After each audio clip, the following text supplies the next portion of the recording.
নমস্কার।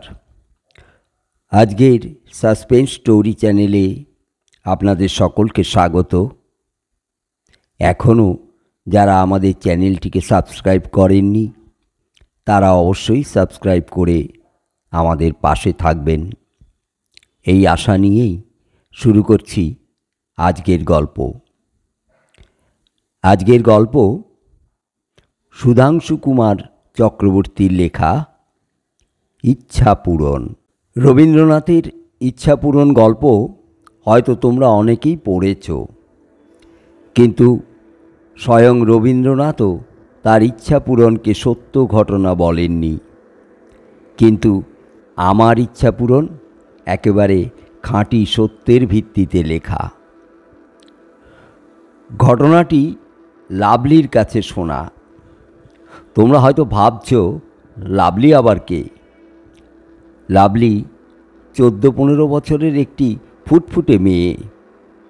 তার একটা পোশাকি নাম নিশ্চয়ই আছে, সে নামটা স্কুলের খাতাতেই থাক। নাম জানতে পারলে তোমরা লাভলিকে, যাকে বলে প্রশ্নবাণে উত্ত্যক্ত করতে পারো, তাই নামটা জানালাম না। লাভলি একটা বড় স্কুলের ক্লাস 9-এর ছাত্রী। স্কুলের নামটাও গোপন থাকলো। গোয়েন্দাগিরি করে তোমরা লাভলিকে খুঁজে বার করার চেষ্টা করো। যাই হোক, এবার গল্পে আসা যাক। কিন্তু তার আগে একটা ভূমিকার দরকার। লাভলির বাবা বড় উকিল, ঠিক মক্কেল পরিবৃত বলবো না। তার আশেপাশে বাড়িতে কাছারিতে সব সময় ছোট বড় উকিলরা তাকে ঘিরে থাকে। অভিমন্যুর মতো জুনিয়রদের ভেদ করতে ইচ্ছা থাকলেও তিনি বাইরে বেরোবার অবকাশ পান না। এই তো কিছুদিন আগে লাভলির দিদির বিয়ে হলো। ছেলে ইঞ্জিনিয়ার, সেইলে কাজ করে। লাভলি ও তার জ্যাঠতুতো খুড়তুতো ভাই বোনেরা খুব আনন্দ করেছিল।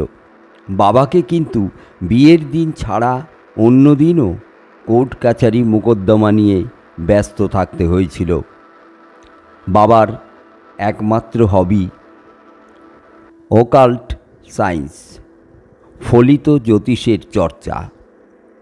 অবসর সময়ে অর্থাৎ গভীর রাতে তিনি ইংরেজি, বাংলা, সংস্কৃত ভাষায় ফলিত জ্যোতিষের বই পড়তেন ও নোট করতেন। বড় দিদি লিলির এসব বিষয়ে আগ্রহ ছিল না। লাভলি বাবার হবিতে সঙ্গদান করত। ইএসপি, এক্সট্রা সেন্সরি পারসেপশনের ওপর বাবার নোট পড়েছে।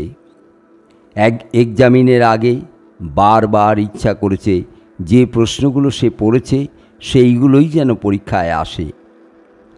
এক আধটা হয়তো এসেছে, কিন্তু বেশিরভাগই আসেনি। তাতে সে হতাশ হয়নি। আশা করে আছে মাধ্যমিক পরীক্ষায় তার ইচ্ছা শক্তি প্রয়োগ করে সে পরীক্ষকদের দিয়ে তার জানা বিষয়গুলোর ওপর প্রশ্নপত্র তৈরি করাবে। লাভলির মাধ্যমিক পরীক্ষার এখনও দেরি আছে। অতএব সে কথা ছেড়ে মূল গল্পে আসা যাক। গল্পের শুরু লাভলির দিদির বিয়ের পর থেকে। দিদি জামাইবাবু নৈনিতালে হনিমুন করতে গেলেন এবং 15 দিন পর ফিরে এলেন। বাবা ব্যস্ত থাকায় ওদের বাইরে বেরোবার অবসর খুব কমই হয়। দিদি নৈনিতাল থেকে ফেরার পর লাভলি খুঁটিয়ে খুঁটিয়ে দিদির কাছ থেকে নৈনিতালের ভ্রমণের গল্প শুনেছে। ছবির মতো নৈনিতাল শহর, হ্রদ, পাহাড়, মলের পাশে পাশে সাজানো দোকান, যা চাও তাই পাওয়া যায়। দিদি যে মোমের খেলনা এনেছিল সেগুলো লাভলিকে খুবই আকৃষ্ট করেছিল। তাছাড়া রানীক্ষেত, আলমোড়া, কসৌনির অপূর্ব সূর্যোদয় ও সূর্যাস্ত। লাভলির প্রতিদিন ঘুমোবার আগে ইচ্ছা করতে লাগলো যেন তাদের নৈনিতালে যাওয়া হয়। ইচ্ছা করার সময়টা 2 মিনিট থেকে বাড়তে বাড়তে 20 মিনিট হলো। লাভলির ইচ্ছা শক্তি প্রয়োগ করত শোয়ার পর, যতক্ষণ ঘুম না আসে ততক্ষণ পর্যন্ত। সেদিন রাতে হঠাৎ ঘুম ভেঙে গেল। লাভলি শুনল কোনো ইংরেজ পুরুষের কণ্ঠস্বর, lovely, you love Nainital, come with me. Lovely, তুমি নৈনিতাল ভালোবাসো, আমার সঙ্গে এসো। যদিও কথাগুলো একটু জড়ানো, লাভলি ইংলিশ মিডিয়ামের ছাত্রী, তার বুঝতে অসুবিধে হলো না। সে বিছানা ছেড়ে ধড়মড়িয়ে উঠে দাঁড়ালো। মনে হলো একটা অদৃশ্য হাত তার দিকে এগিয়ে এলো। হোল্ড মাই হ্যান্ড, আমার হাত ধরো। কিছুক্ষণ পর সে দেখল সে নৈনিতালের হ্রদের পাশে দোকানে দোকানে ঘুরে বেড়াচ্ছে। সঙ্গে কেউ নেই। হ্রদ, দোকান, রাস্তা, পাহাড়, ঠিক যেমন দিদির কাছে শুনেছে। ঘুম থেকে উঠে বুঝতে পারল যে সে স্বপ্ন দেখছিল। তবে কি তার ইচ্ছা পূরণ স্বপ্নের মধ্যেই হয়ে গেল? কদিন পর লখনৌ থেকে মার কাছে চিঠি এলো। দাদুর শরীর খারাপ, মেয়ে জামাইদের একবার দেখতে চান। সামনেই পুজোর ছুটি, মা নাছোড়বান্দা, লখনৌ যেতেই হবে এবং সেই অবসরে লখনৌ থেকে নৈনিতাল ঘুরে আসা যাবে। সঙ্গে লাভলি যাবে। বাবাও রাজি হয়ে গেলেন। সেই রাতে লাভলি আবার স্বপ্ন দেখল। ঠিক দেখা নয়, স্বপ্নে শুনতে পেল, welcome to Nainital lovely. Lovely, নৈনিতালে তোমাকে স্বাগত জানাচ্ছি। হাওড়া থেকে লখনৌ, লখনৌ থেকে ট্রেনে কাঠগুদাম, আর কাঠগুদাম থেকে ট্যাক্সিতে নৈনিতাল। নৈনিতালে হোটেল বুক করা ছিল না। একদিনের জন্য একটা হোটেলে তারা জায়গা পেল। সেই রাতে আবার লাভলি স্বপ্ন দেখল। না না না, স্বপ্ন শুনল সেই ইংরাজির স্বর, welcome to Nainital lovely, room number 27 in hotel S is booked for you. I shall wait for you. নৈনিতালে স্বাগত জানাই। হোটেল এসে 27 নম্বর রুম তোমাদের জন্য ঠিক করা আছে। আমি তোমার জন্য অপেক্ষা করব। লাভলি বাবা মাকে বলল, হোটেল এসে চেষ্টা করলে কেমন হয়। হোটেল এস তাদের হোটেল থেকে কাছেই। ইংরেজদের আমলে তৈরি বিরাট হোটেল। বড় বড় বেডরুম, ড্রয়িং রুম, ডাইনিং হলে বল ড্যান্স করা হতো মনে হলো। রিসেপশনের মহিলা তাদের নাম ঠিকানা শুনে বললেন, আপনাদের নামে 4 দিনের জন্য 27 নম্বর কামরা রিজার্ভ করা আছে, পুরো চার্জও দেওয়া আছে। তারা আশ্চর্য হলেন, কিন্তু কিছু বললেন না। লাভলিরা 27 নম্বর কামরায় ঢুকল। বিরাট বেডরুম, বড় বড় খাট, পুরনো দিনের টেবিল, চেয়ার, আলমারি, ড্রেসিং টেবিল। লাভলির মনে হলো কেউ তার পাশে এসে দাঁড়িয়েছে, তার কানে কানে বলছে, ওয়েলকাম লাভলি, স্বাগত লাভলি। কড়া চুরুটের গন্ধ। মনে হলো কেউ তার পাশে দাঁড়িয়ে কড়া চুরুট খাচ্ছে। কিন্তু মা বাবা নির্বিকার। চুরুটের গন্ধ নিশ্চয়ই তারা পাননি। পেলে ঠিকই বলতেন। গরম জলে চান করে ডাইনিং টেবিলে খেতে খেতে লাভলি অন্যমনস্ক হয়ে গেল।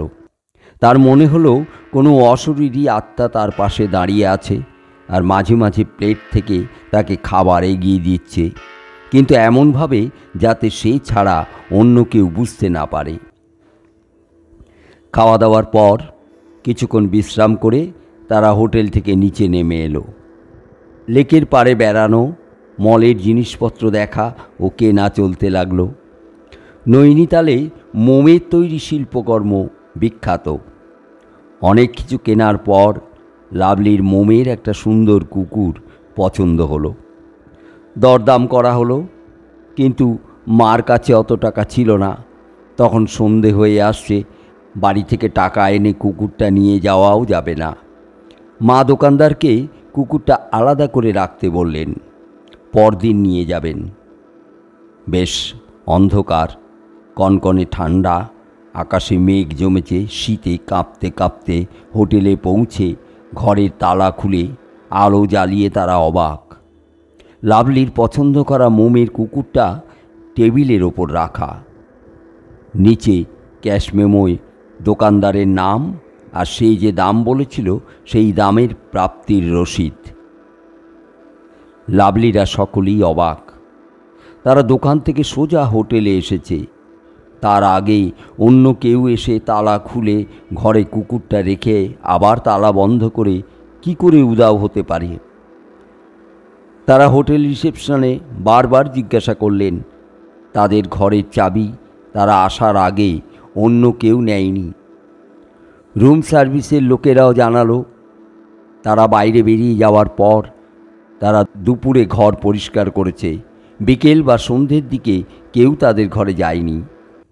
বাবা মা সম্ভাব্য অনেক কিছুই আলোচনা করলেন, কিন্তু কোনো জবাব মিলল না।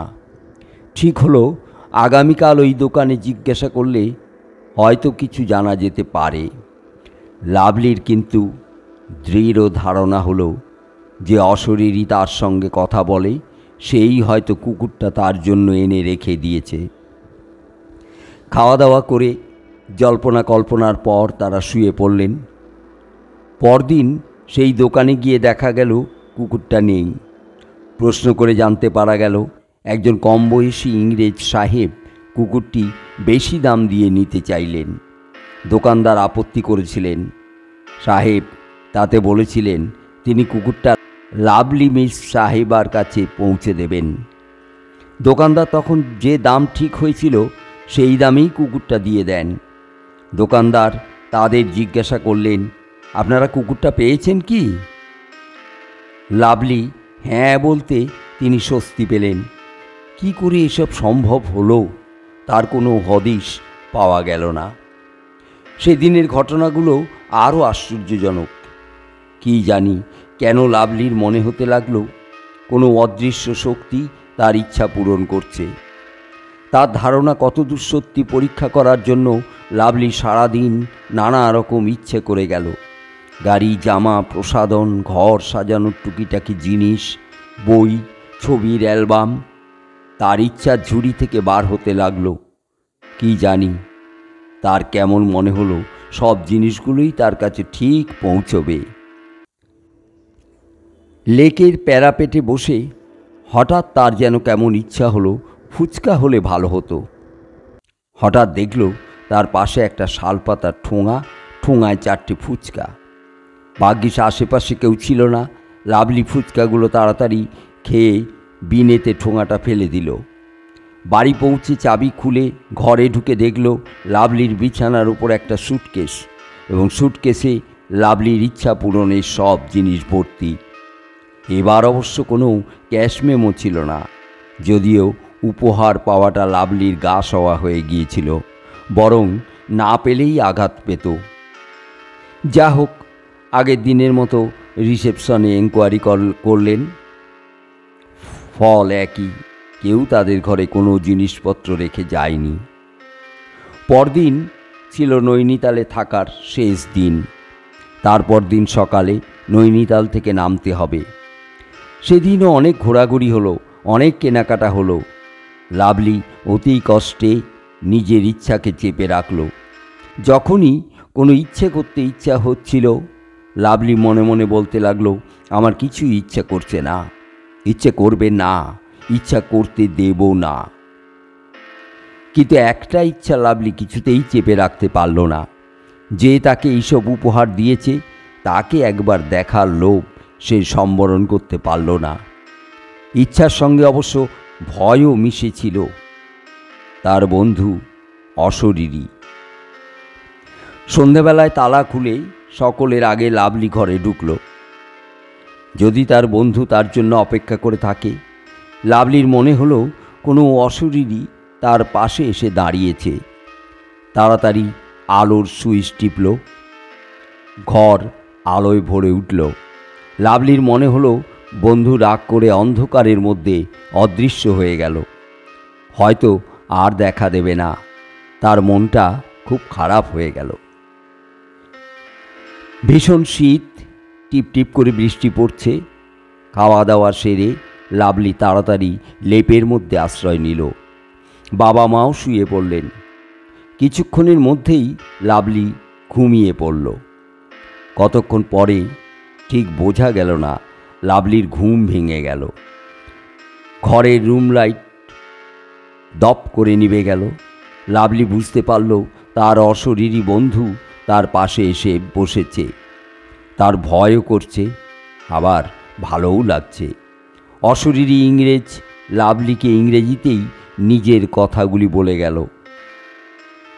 তোমার সুবিধার জন্য বাংলাতে বলছি, লাভলি, তুমি আমাকে দেখতে চেয়েছ, কিন্তু আমি অশরীরী।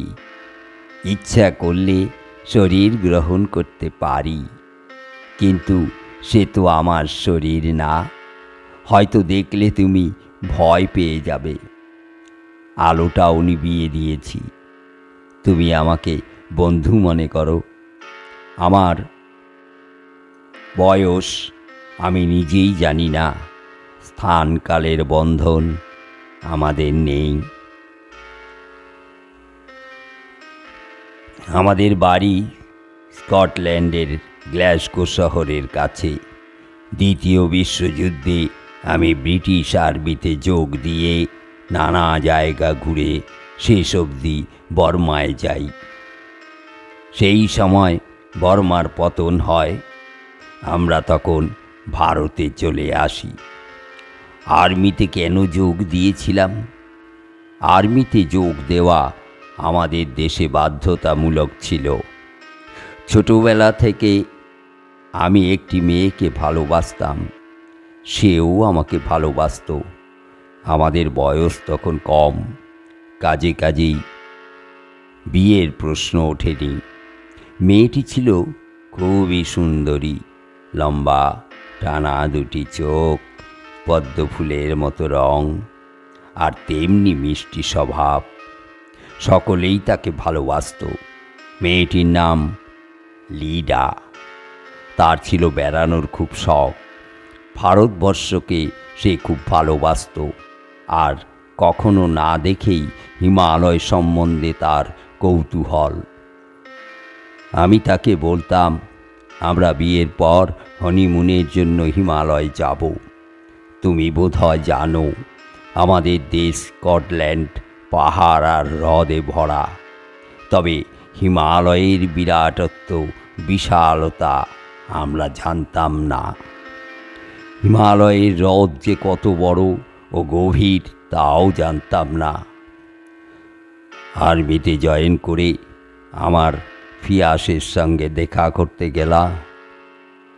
সে বলল, তুমি নিশ্চয়ই ভারতবর্ষে যাবে, আর আমাদের হানিমুনের জন্য হিমালয়ের কোনো শহর ঠিক করে আসবে। যুদ্ধে ইজিপ্ট থেকে টবরুক, টবরুক থেকে বর্মা হয়ে ভারতবর্ষে পৌঁছলাম। এতদিনে রেজিমেন্ট লখনৌতে পোস্টেড। এতদিনে যুদ্ধের গতি বদলালো, আমাদের জিত হতে লাগলো। যুদ্ধ প্রায় শেষ হয়ে এসেছে। আমাদের রেজিমেন্ট লখনৌতে পোস্টেড। আমি ছুটি নিয়ে নৈনিতালে বেড়াতে এলাম। প্রথম দর্শনেই নৈনিতালের প্রেমে পড়ে গেলাম। পাহাড় আর হ্রদ, হ্রদ আর পাহাড়। আমাদের দেশের ল্যান্ডস্কেপকে অনেক গুণ বাড়ালে নৈনিতালের সঙ্গে তুলনা করা যায়। লিন্ডাকে নিয়মিত চিঠি লিখি, তার উত্তর অনেক জায়গা ঘুরে এসে পৌঁছয়। নৈনিতাল এই হোটেল তখন আর্মির জন্য রিজার্ভ ছিল। আমি এই 27 নম্বর কামরাতেই ছিলাম। লিন্ডাকে জানালাম আমাদের হানিমুন নৈনিতালে হবে। নৈনিতাল থেকে চিঠি, ফটো লিন্ডাকে পাঠালাম। লিন্ডা খুব খুশি। লিখল, দিন গুনছি, তুমি ছাড়া পেলেই আমরা বিয়ে করে নৈনিতাল যাব। আরও কিছুদিন কেটে গেল। যুদ্ধ শেষ হয়েছে, কিন্তু আমাদের মুক্তির আদেশ আসেনি। তবে প্রতিদিন আদেশের অপেক্ষা করছি। দেশে ফেরার আগে আর একবার নৈনিতাল দেখে আসার লোভ সামলাতে পারলাম না। সেবারও নৈনিতালেই 27 নম্বর কামরায় ছিলাম। দু একদিন পরে অর্ডারলি একটি কেবল নিয়ে এলো। খুলে দেখলাম লিন্ডা নেই, কদিনের অসুখে মারা গেছে। লিন্ডার শেষ আশা আমি পূর্ণ করতে পারিনি। আমাদের হানিমুনের স্বপ্ন পূর্ণ হলো না। সেই দিনই রাতে আমি আমার কপালে রিভলভার রেখে ট্রিগারে টিপে দিলাম। সেই থেকে অশরীরী আমি এখানেই আছি। তবে মাঝে মাঝে ভারতবর্ষের অন্যান্য জায়গাতেও যাই। মধ্যে একবার লিন্ডার কবরে ফুল দিয়ে এসেছি। লিন্ডার ইচ্ছা পূরণ করতে পারিনি, কিন্তু মনে হয়েছে অন্য কোনো মেয়ের ইচ্ছা পূরণ করতে পারলে হয়তো মুক্তি পাব। তুমি জানো না, তোমাদের কলকাতার বাড়িতে আমি কিছুদিন আগে গিয়েছিলাম। হয়তো লিন্ডার আত্মাই আমাকে ওখানে নিয়ে যায়। তোমার সঙ্গে লিন্ডার চেহারা ও স্বভাবের অনেক অনেক মিল আছে। তোমার বেড়ানোর শখ জানতে পেরে আমি তোমাদের নৈনিতাল নিয়ে আসি। লিন্ডার ইচ্ছা পূরণ করতে পারিনি, কিন্তু তোমার ছোটোখাটো ইচ্ছা পূরণ করে আমি খুব খুশি। মনে হচ্ছে আমার মুক্তির সময় আসছে। এরপর আলোটা ফের জ্বলে উঠল। লাভলির অশরীরী বন্ধু চলে গেলেন মনে হয়। আশ্চর্য, এই রকম অলৌকিক ঘটনায়ও লাভলি বিচলিত হয়নি। লাভলির কেবল মনে হতে লাগলো, কি করে তার অশরীরী বন্ধুকে মুক্তি দেওয়া যায়। পরদিন নৈনিতাল ছেড়ে লখনৌ হয়ে কদিন পর লাভলিরা কলকাতার বাড়িতে পৌঁছল। সঙ্গে অশরীরী বন্ধুর দেওয়া উপহার। বাবা গল্প শুনল। যারা গল্প শুনল অনেকেই বিশ্বাস করল না। কদিন পরে রাত্রে লাভলি বুঝতে পারল তার অশরীরী বন্ধু কলকাতায় এসেছে, ফুলের তোড়া ও অর্কিড উপহার নিয়ে। এবার কিন্তু লাভলি ভয় পেয়ে গেল। যদি বন্ধু বেশি দিন থাকে তাহলে জানাজানি হবে। বন্ধুকে বলল, বন্ধু তুমি ফিরে যাও। অশরীরী বন্ধু বলল, লাভলি তুমি আমার মুক্তির বন্দোবস্ত করো। তোমাদের কলকাতায় অনেক তান্ত্রিক সন্ন্যাসী আছে, শুনেছি তারা অশরীরী আত্মাকে মুক্তি দিতে পারেন। পরদিন লাভলি একজন প্রসিদ্ধ সাধক তান্ত্রিকের সঙ্গে দেখা করে তাকে সব ঘটনা জানালো। তান্ত্রিক পুজো করে তাকে মন্ত্রপুত ফুল দিলেন। সেই দিন রাতে অশরীরী বন্ধুর আবির্ভাব হলো। বন্ধু লাভলির হাত থেকে ফুল নিল। তারপর আর তার দেখা পাওয়া যায়নি। খবর নিয়ে জানা গিয়েছিল 1945 সালে নৈনিতালের হোটেলে 27 নম্বর কামরায় একজন তরুণ ইংরেজ আর্মি অফিসার রিভলভারের গুলিতে আত্মহত্যা করেন। 27 নম্বর কামরায় সাধারণত কেউ থাকতে চায় না, কিন্তু তান্ত্রিক সাধকের মন্ত্রপুত ফুলের প্রভাবে বা অন্য যে কোনো কারণেই হোক না কেন, নৈনিতালের হোটেল এস এর 27 নম্বর কামরায় অশরীরী আত্মার উপস্থিতির আর কোনো কথা শোনা যায়নি। গল্পটা এখানেই শেষ। গল্পটা বা ভিডিওটা কেমন লাগলো অবশ্যই আমাদের কমেন্ট করে জানাবেন। আমাদের গল্পগুলো যদি ভালো লেগে থাকে তাহলে অবশ্যই লাইক শেয়ার করতে ভুলবেন না। ধন্যবাদ।